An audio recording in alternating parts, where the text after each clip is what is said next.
I never believed in ghosts. Not really, anyway.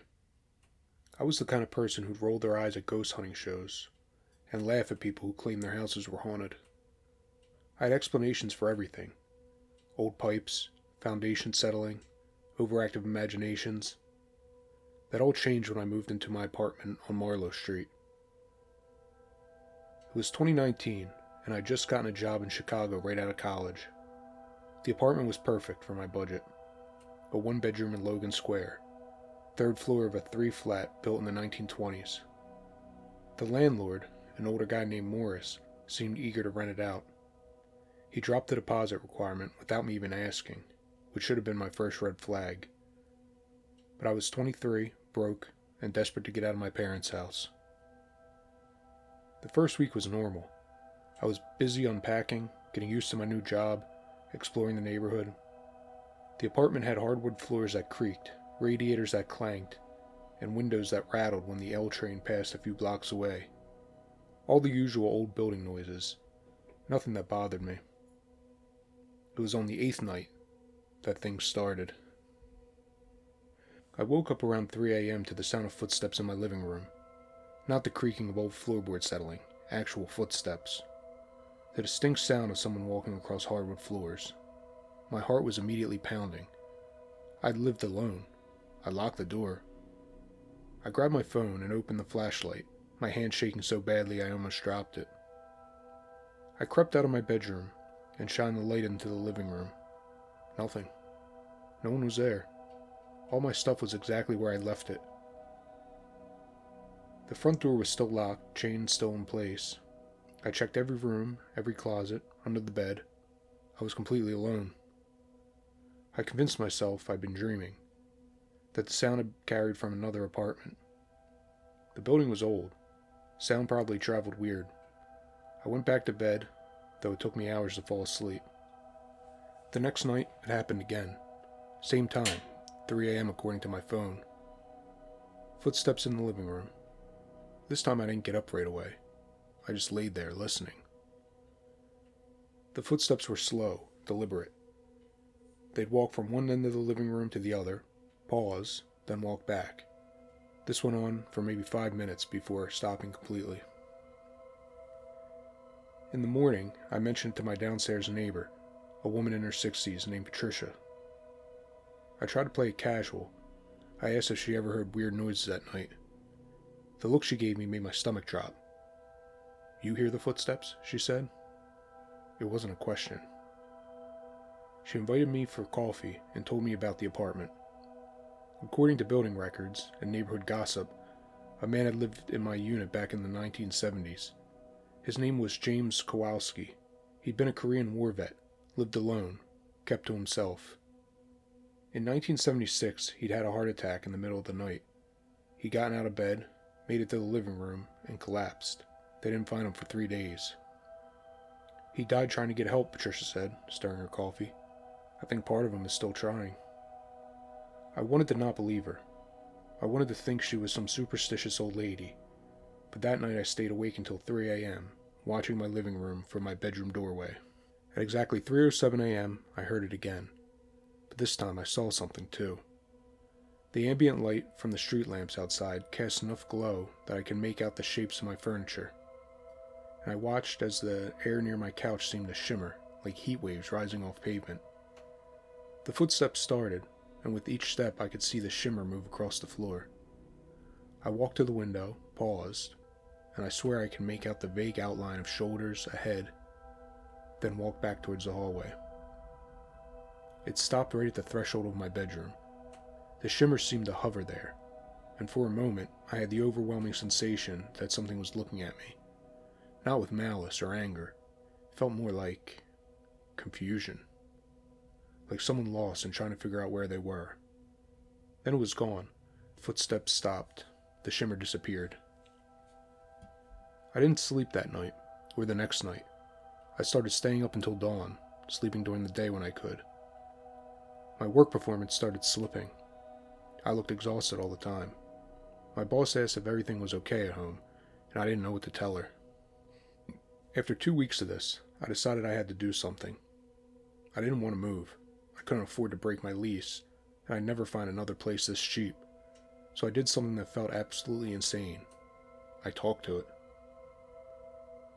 That night at 3 a.m., when the footsteps started, I got out of bed and walked into the living room. My whole body was trembling. "James," I said out loud, feeling ridiculous. "Is that you?" The footsteps stopped immediately. "I know you died here," I continued, my voice shaking. "I know you were trying to get help. I'm sorry that happened to you. I'm sorry you were alone." The apartment was completely silent. Not just quiet. Silent in a way that felt heavy, like the air itself was holding its breath. "But this is my home now," I said. "I'm not trying to push you out or disrespect you, but you're scaring me. I need to sleep. We need to find a way to coexist here." I felt like an idiot, standing in my living room in my pajamas at 3 a.m., having a one-sided conversation with empty air. But then something happened that I'll never forget. The air in front of me got cold. Not just cool. Cold enough that I could see my breath. And in that cold spot, the shimmer appeared again, stronger this time. I could almost make out features. An older man, maybe in his 60s, wearing what looked like a white undershirt. He stood there for a moment, and I had the distinct impression that he was looking at me.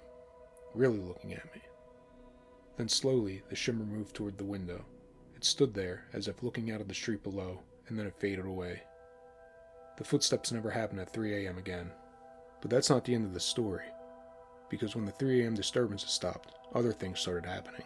Small things. I'd come home to find the window in the living room open, even though I was sure I'd closed it. The TV would turn on by itself, always to the same channel, a 24-hour news station. I'd find pennies in weird places, always arranged in a small pile on the coffee table or windowsill. At first, these things freaked me out. But over time, I realized they didn't feel threatening. They felt more like someone just existing in the space with me. Patricia later told me that James had loved sitting by that window, watching the street.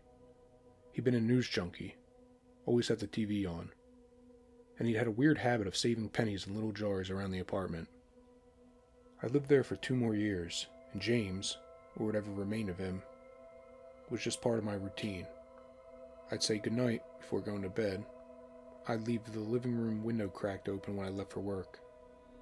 Sometimes I'd come home and smell cigarette smoke, even though I didn't smoke, and the building was non-smoking. Patricia said James had been a chain smoker. The weirdest part? I started to feel less alone. I'd had about a pretty bad depression after college, and living by myself in a new city had made it worse. But knowing someone, something, else was in there, even if it was a ghost, was oddly comforting. I only told a few people about James. Most thought I was crazy, or making it up for attention. My girlfriend at the time absolutely refused to stay over, which probably contributed to his breaking up, but I didn't care. I knew what I experienced. When I finally moved out in 2021 to move in with my now wife, I did something that felt important. On my last night in the apartment, I stood in the living room and talked to the empty air one more time. "I'm leaving now, James," I said. "Thank you for sharing this space with me. I hope you find peace, whatever that means for you." I left a small jar of pennies on the windowsill as I walked out. About 6 months later, I ran into Patricia at the coffee shop. She told me the new tenant in my old apartment had moved out after just 3 weeks. They complained about footsteps at night, doors opening on their own, and feeling like they were being watched. They broke their lease and left. Patricia asked if I had ever experienced anything like that. I just smiled and changed the subject. I think James was lonely. I think he'd been trying to reach out for decades, and everyone who lived there had been too scared to reach back. I don't know if I helped him or if he helped me, but I know that old apartment on Marlow Street taught me that there is more to this world than what we can see and explain. And sometimes, the things we can't explain aren't out to hurt us. Sometimes they're just lost, looking for a bit of understanding in a world that's moved on without them. I used to work as a security guard at a hospital. Not a big prestigious hospital. A small community hospital in rural New Hampshire that was built in the 1940s. It had about 80 beds and served a pretty spread out area. The pay was decent, and the night shift differential made it worth dealing with the weird hours. When you work night security at a hospital, you get used to weird stuff. Confused patients wandering the halls, heartbreaking codes in the middle of the night, the strange quiet that settles over a building that's usually busy during the day. You developed a thick skin pretty quick. But there was one part of the hospital that bothered everyone: the fourth floor. The fourth floor had been closed since 2008. Budget cuts meant the hospital consolidated services, and they shut down an entire wing. It was cheaper to leave it closed than to maintain it. The elevators didn't even stop there anymore. They'd reprogrammed them to skip from 3 to 5. The only way to access the fourth floor was through the stairwell, and the door at the top was locked with a heavy chain and padlock. I'd been working there about 3 months when my supervisor, Gene, pulled me aside. "You're doing the rounds tonight, right?" he asked. I nodded. Rounds meant walking through the entire hospital every 2 hours, checking doors, looking for anything unusual. "Skip the fourth stairwell," Gene said. "Don't go near that door." "Why?" I asked. "What's up there?" Gene was a big guy, former Marine, not the type to spook easily, but he looked uncomfortable. "Just trust me, don't go up there. You check floors 1 through 3, that's it." Of course, that just made me more curious. Over the next few weeks, I asked around. Nobody wanted to talk about the fourth floor directly, but I pieced together stories from older nurses and the maintenance guys. Apparently in the 70s, the fourth floor had been the psychiatric ward. Back then, mental health care wasn't what it is now. Patients were often just locked up and sedated. There had been incidents, violent outbursts, suicides, at least one murder of a staff member by a patient. By the 90s, they'd moved the psychiatric services to a different facility, and the fourth floor became general medical. But people said it always felt wrong up there. Staff hated being assigned to that floor. There were stories about a patient. Different people told different versions, who had either hung himself in one of the rooms or attacked a nurse and been killed by security. Depending on who you asked, his name was either Robert or Richard or Roger. But everyone agreed that after his death, strange things started happening on the fourth floor. Call lights going off in empty rooms, shadows moving in the hallways when no one was there, the elevator stopping at the fourth floor even though it was locked out, the doors opening to darkness, staff members hearing screaming coming from that floor late at night. After it closed in 2008, the incidents supposedly stopped, but Gene told me that a few years ago, a maintenance worker had gone up there to check for water damage and came back down refusing to ever go back. He quit 2 days later. I'm a curious person, maybe too curious. After hearing all this, I had to see for myself. It was mid-November, about 2 a.m. on a Tuesday. The hospital was quiet. I finished my rounds of the first 3 floors and stood in the stairwell, looking up at that chain door. I had a master key that opened every lock in the hospital, including the padlock on that chain. I told myself I'd just take a quick look, open the door, shine my flashlight around, prove to myself that it was just an empty floor and everyone was being superstitious. I'd be back down in 5 minutes. I unlocked the padlock, unwrapped the chain, and opened the door. The smell hit me first. Stale air, dust, and something else. Something faintly sweet and rotten, like flowers left too long in a vase. The hallway was pitch black except for my flashlight beam. The power had been cut to this floor years ago. I stepped inside. The hallway was lined with doors, patient rooms on both sides. At the far end, maybe 80 feet away, was the nurse's station, just a dark shape in the shadows. My footsteps echoed on the old linoleum. Everything was exactly as it had been left when they closed the door. Gurneys against the walls covered in dust, a wheelchair with a flat tire, and a bulletin board with old notices still pinned to it, the paper yellowed and brittle. I walked slowly down the hall, shining my light into the rooms as I passed. Empty beds with bare mattresses, old medical equipment, dust everywhere. Nothing scary, nothing unusual, just an abandoned wing of a hospital. I was starting to feel silly for letting everyone's stories get to me. I reached the nurse's station and did a quick sweep with my flashlight, Old computers, stacks of faded patient charts, and coffee cups with rings of ancient dried coffee at the bottom. Then I heard it. A sound from behind me, back down the hallway. A door closing. I spun around, my flashlight beam swinging wildly. All the doors looked the same as before. I had counted them quickly. I passed maybe 10 rooms, and I could see them all from here. Had one of them been open before? I couldn't remember. "Hello?" I called out, my voice echoing. "Security. Is anyone up here?" Silence. I started walking back toward the stairwell door, keeping my flashlight pointed ahead. My heart was pounding now. I told myself it was just an old building settling, or maybe air pressure from me opening the stairwell door had caused another door to move. But then I heard footsteps. Not mine. These were behind me, back towards the nurse's station. The distinct sound of shoes on linoleum, slow and deliberate. I turned again. Nothing. The hallway was empty, but I could still hear them. They were getting closer. I didn't run. I wanted to, but something in me refused to turn my back on those footsteps. I walked backward towards the stairwell, keeping my light trained on the hallway. The footsteps matched my pace. When I stopped, they stopped. When I moved, they moved. I could see the stairwell door now, maybe 20 feet away. The footsteps were close, maybe 15 feet behind me, but there was nothing there, just empty hallway. Then my flashlight beam caught something, a shadow on the wall, cast by nothing, moving with the footsteps. The shadow of a person, tall and thin, arms hanging at their sides. I broke. I turned and ran for the stairwell door behind me. The footsteps sped up, running too. I could hear them gaining on me. I hit the door hard, stumbled through, and slammed it behind me. I didn't even bother with the chain.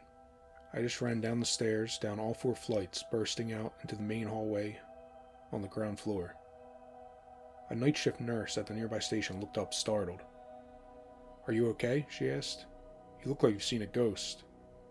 I wanted to laugh at the irony, but I couldn't catch my breath.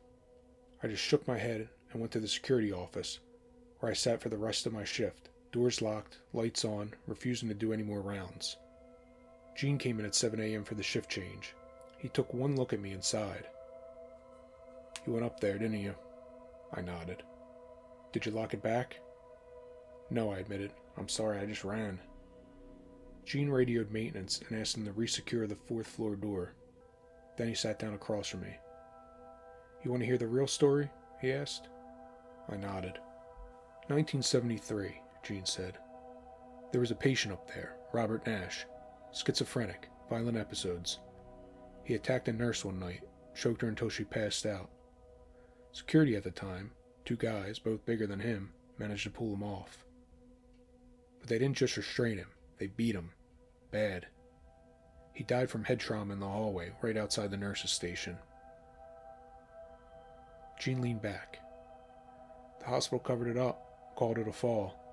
The 2 security guards quit and left town. The nurse recovered, but never came back to work here. And ever since then, people report hearing footsteps on that floor. Always at night, always in that hallway. Why didn't they just tell people, I asked. Why all the secrecy? Because, Gene said, if they acknowledge it's haunted, they'd have to acknowledge what happened, the cover-up, the violence. It's easier to just chain the door and pretend it doesn't exist. I kept working at the hospital for another year, but I never went near the 4th floor again. Sometimes late at night, I'd be in the stairwell, and I'd hear sounds from above. Footsteps, doors opening and closing. Once I heard what sounded like someone screaming. I'd just turn around and walk away. The thing is, I don't think Robert Nash was trying to hurt me that night. I think he was just there doing what he'd been doing that night in 1973, walking the hallway. Maybe he was confused. Maybe he didn't even know he was dead. Maybe he was looking for the people who killed him. Or maybe he was just trapped there, reliving his last moments over and over, unable to move on. I left that job eventually, and I've never worked night security again. But sometimes I think about Robert Nash, walking that dark hallway, his shadow on the wall, his footsteps echoing through an abandoned floor that no one wants to remember. Some places hold on to their trauma. They don't let it go. And the people who die there violently, unjustly, they don't let it go either. The hospital is still open, The fourth floor is still chained shut, and if you work there late at night and you're in the stairwell, you can still hear the footsteps above you, pacing back and forth, never resting.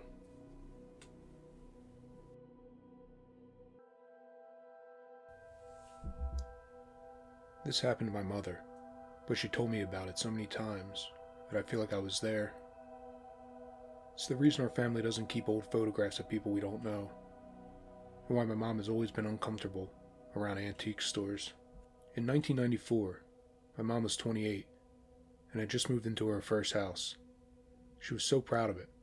A small, 2-bedroom bungalow in Portland, Oregon. Nothing fancy, but it was hers. She'd been saving for years, working 2 jobs, and finally having a place that wasn't an apartment or her parents' house felt like a huge accomplishment. The house needed work. The previous owners had been an elderly couple, and after the husband died, his wife had moved into a nursing home. Their kids had cleared out most of the furniture, but left a lot of random stuff behind. My mom spent the first few weeks cleaning out closets, finding old magazines from the 70s, and outdated kitchen appliances, that kind of thing. In the basement, in a cardboard box tucked behind the water heater, she found a collection of old photographs.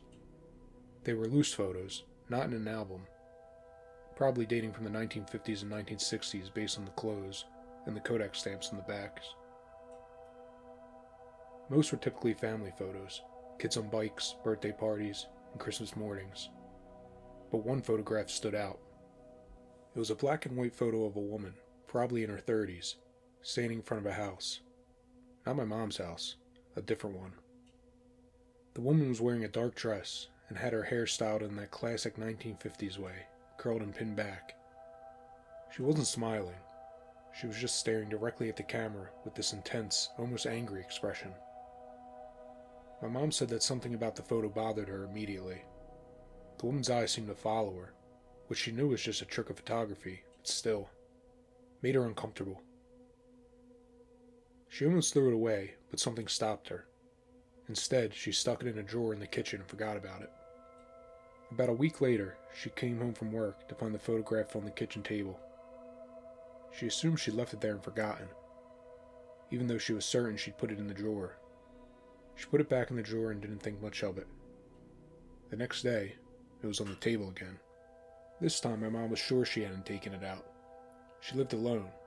She hadn't had anyone over. She checked all her doors and windows, and everything was locked. She felt a chill run through her, but tried to rationalize it. Maybe she was sleepwalking. Maybe stress from the new house was making her forgetful. She took the photo and put it in the basement, in the same box where she'd found it. She even put a few other boxes on top, so she'd know if anyone had moved them. 3 days later, the photograph was face up on her pillow. My mom called her sister, my Aunt Linda, who came over immediately. Linda was a skeptic about everything paranormal, but even she couldn't explain how the photo kept moving. They decided to get rid of it. They drove to a dumpster behind a strip mall about 2 miles away and threw the photo in, watching it land in the trash. Good riddance, my mom said as they drove away. That night, my mom woke up to the sound of someone walking around upstairs. She slept in the basement bedroom because it was cooler in the summer. The footsteps were clear, someone pacing back and forth in the kitchen. Heavy footsteps, like a person wearing boots or hard-soled shoes. She grabbed the baseball bat she kept by her bed and slowly went upstairs. The footsteps stopped as soon as she reached the kitchen. The room was empty, but on the kitchen table, face up, was the photograph. My mom's hands were shaking so badly she could barely dial her sister's number. Linda came back over, this time bringing her husband, my Uncle Mike. The 3 of them stared at the photograph. "We threw it away," Linda kept saying. "We saw it land in the trash." Uncle Mike suggested burning it. They took it outside to the backyard, put it in my mom's metal trash can, and set it on fire. They watched it burn until there was nothing left but ash. Then they dumped water on the ashes and stirred them around to make sure every bit was destroyed. My mom barely slept that night, but nothing else happened. No footsteps, no photograph. She started to relax, thinking maybe they'd solve the problem. But then the dream started. Every night for a week, my mom had the same dream. She was in an unfamiliar house, the house from the photograph. and the woman was there. The woman would stand in different rooms, always facing away from my mom at first. Then slowly she'd turn around, and when she looked at my mom, her expression was furious. Her mouth would open, like she was screaming, but no sound would come out. My mom would wake up gasping, her heart pounding, sometimes crying without knowing why. She started looking haggard. She called in sick to work. Linda was so worried, she insisted my mom stay with her for a few days. The dreams stopped when she was at Linda's house, but as soon as she went back home, they started again.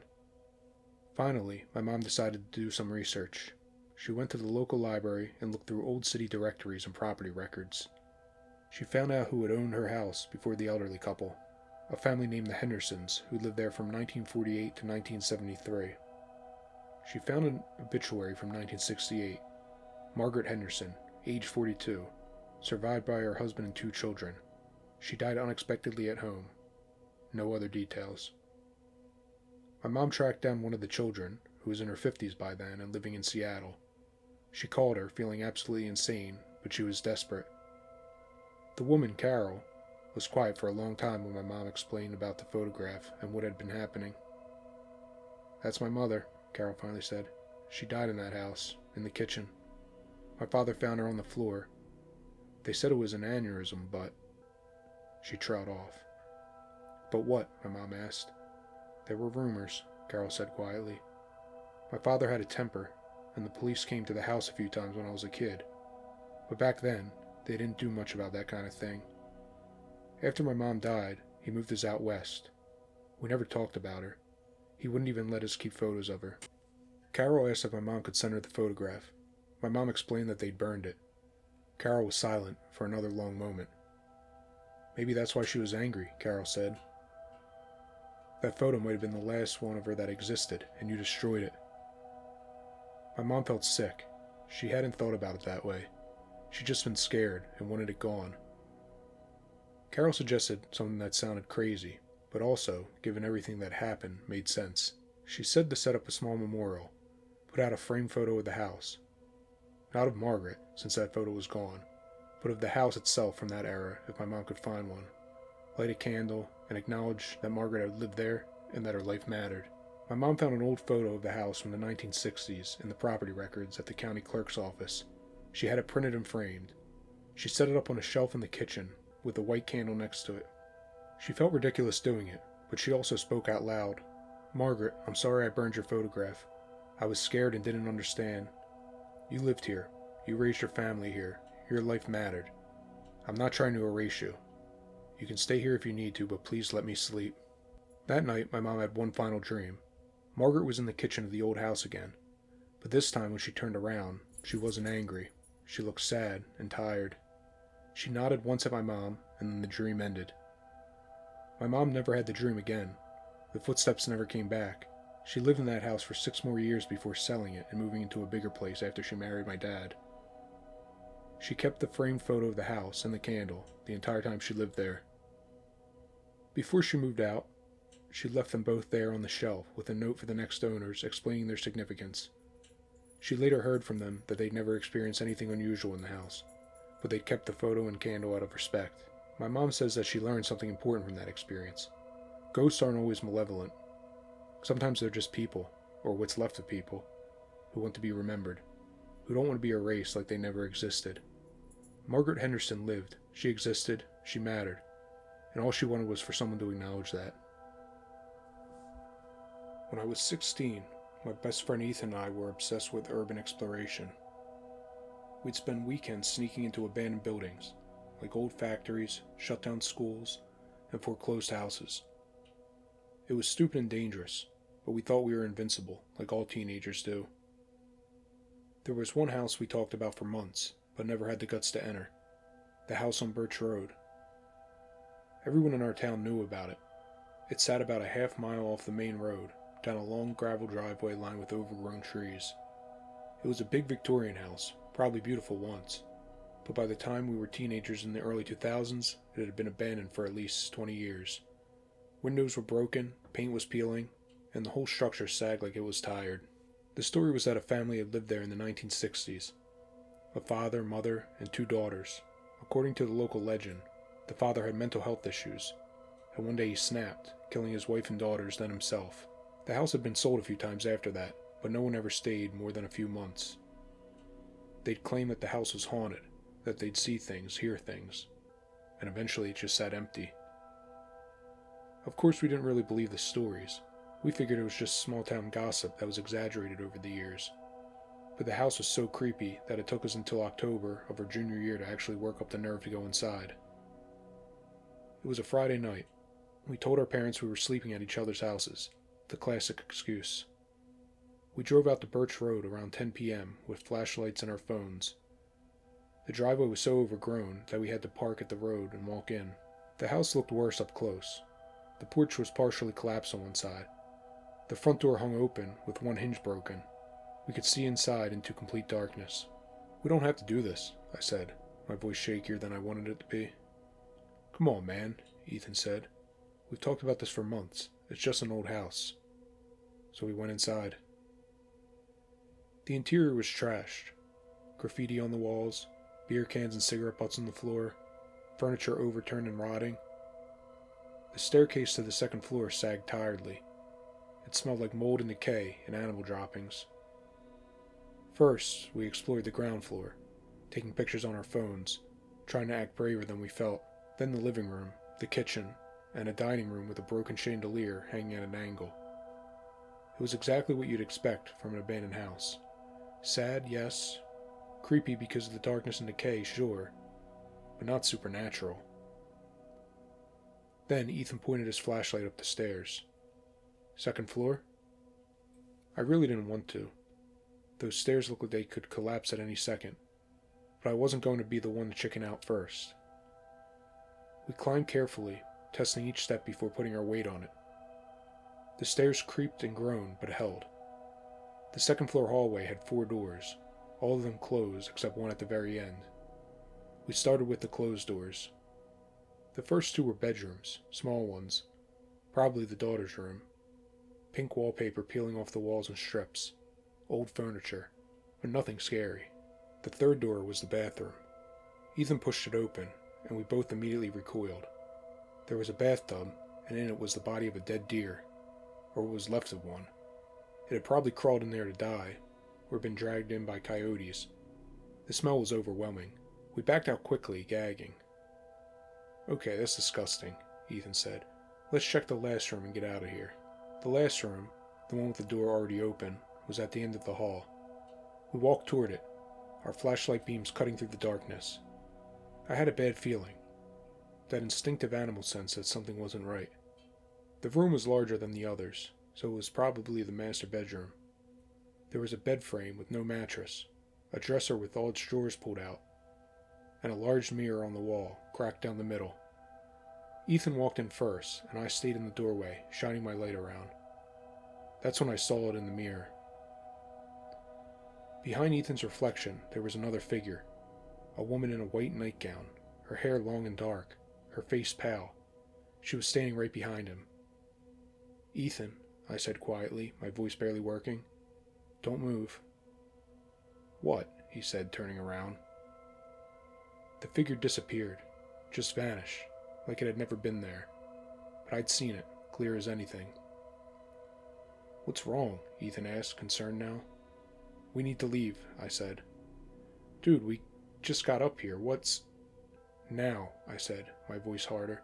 "We need to leave now." Maybe it was the tone of my voice, but Ethan didn't argue. We headed back towards the stairs. That's when we heard it. From inside the master bedroom, behind us, a voice, a woman's voice, soft and sad. "Don't leave me alone." We both froze. We looked at each other, and I could see in Ethan's face that he'd heard it too. This wasn't my imagination. "Please," the voice said. "Don't leave me alone again." We ran. We didn't care about the stairs anymore. Didn't care if they collapsed. We just ran, crashing down the staircase, through the first floor, and out the broken front door.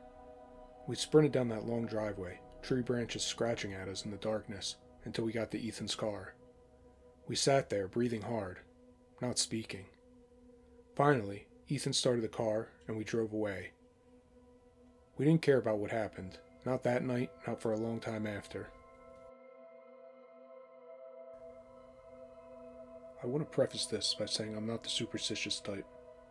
I believe in science and logic and rational explanations. What happened to me on that last train from Boston to Providence in February of 2018 made me question everything I thought I knew about reality. I was working as a consultant at the time, which meant lots of travel. That particular week, I'd been at a client site in Boston and was commuting back to Providence every evening.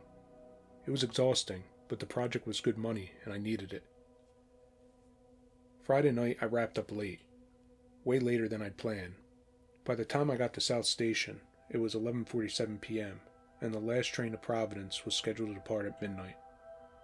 I grabbed a coffee from the only vendor still open and hustled to the platform. The train was mostly empty, late Friday night, cold February.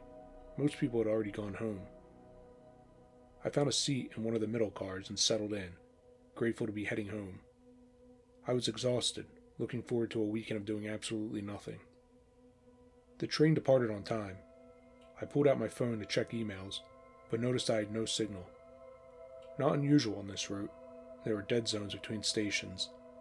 I put the phone away and just stared out the windows at the darkness. We made the first few stops normally.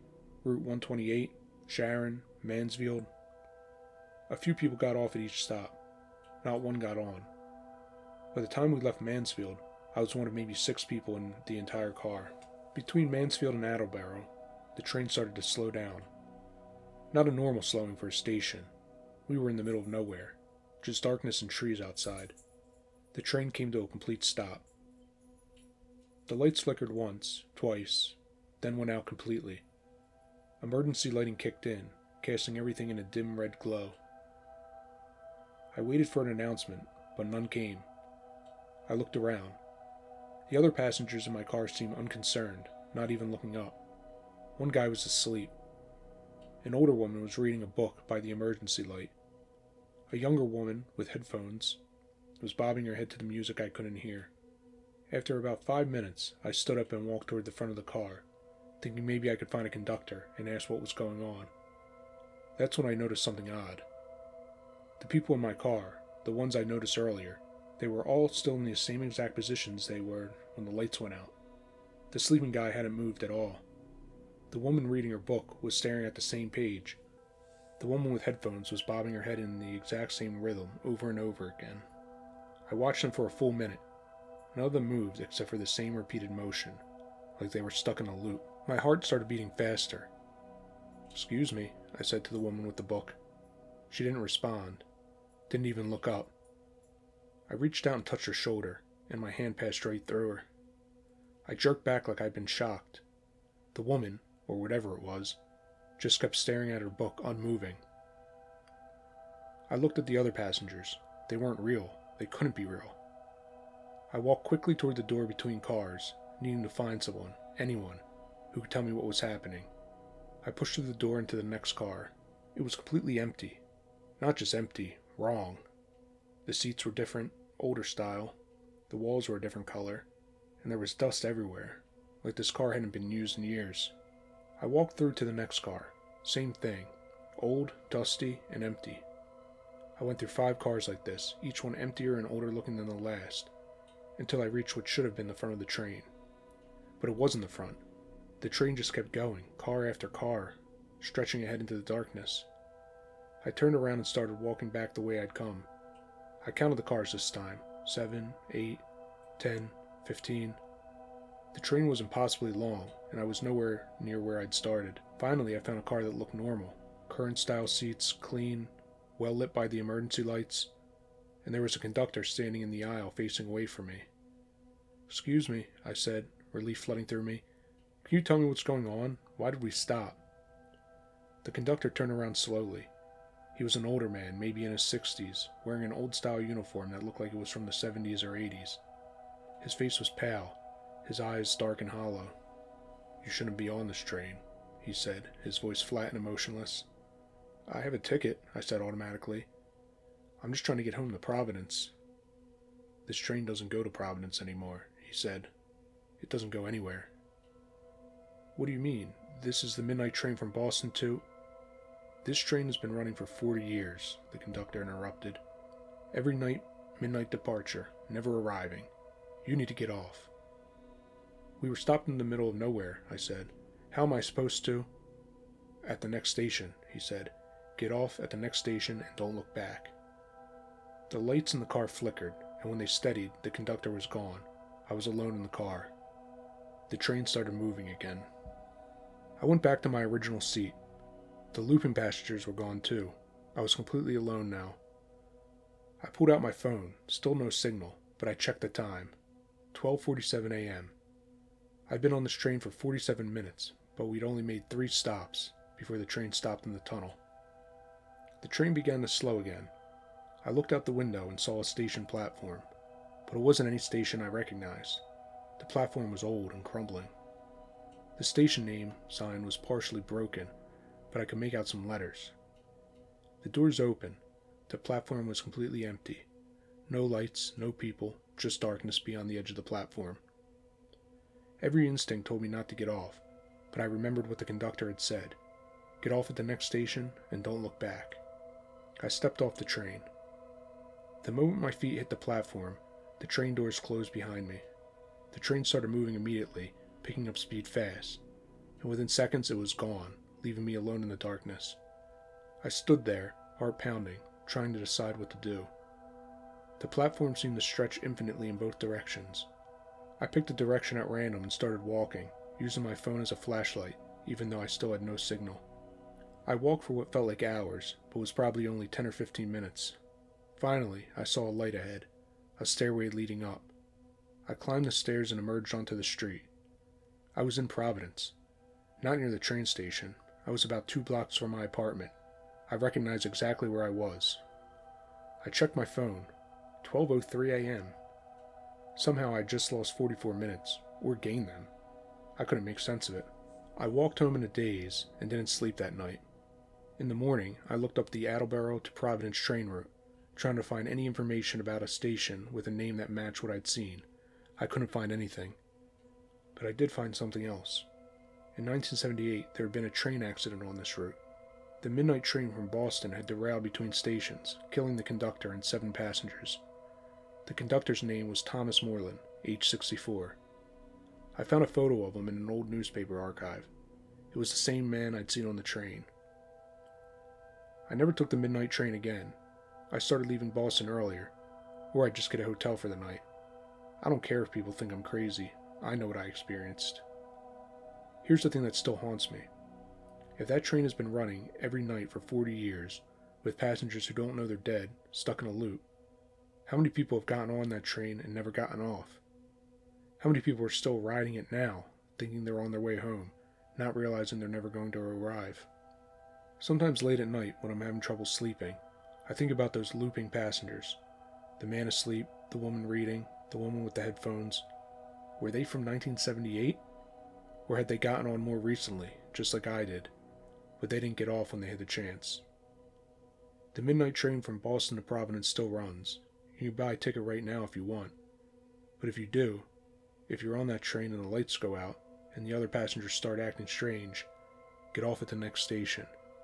And whatever you do, don't look back.